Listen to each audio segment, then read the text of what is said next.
wonderful verse in the Quran, every so way you turn is the face of Allah. One level of meaning is all of us, all humans, we are interconnected. One might say, wait a minute, someone who's adversarial, someone who despises me, or someone I don't like, I don't feel connected.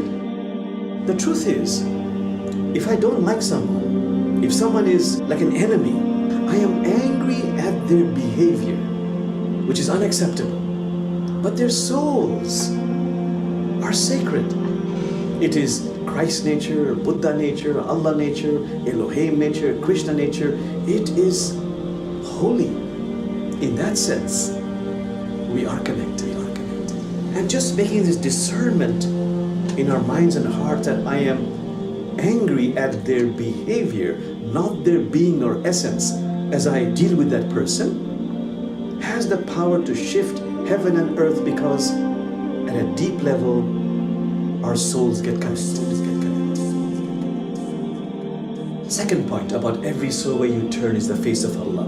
Not only are we connected to humans, to everything, to God's creation, including nature and animals.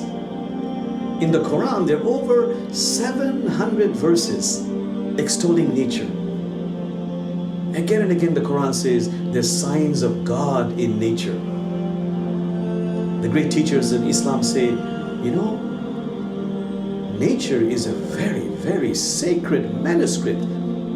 Everything about life you want to learn, you can learn by observing nature.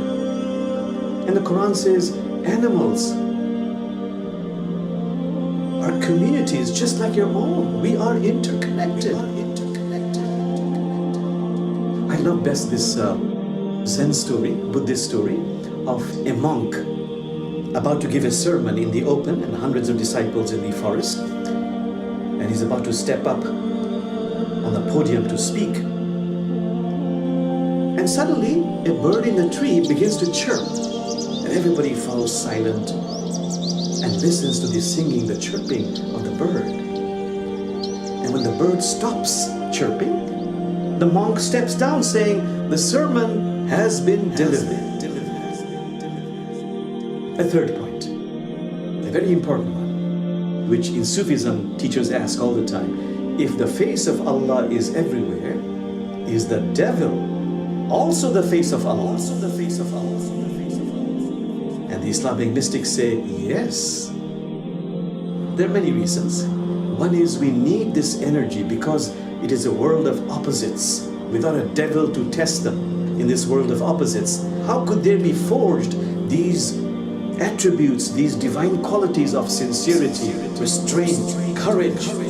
It requires those opposites. And it is fascinating that in the Quran, Satan says, by thy glory, pointing to God, by your power, I shall waylay humanity.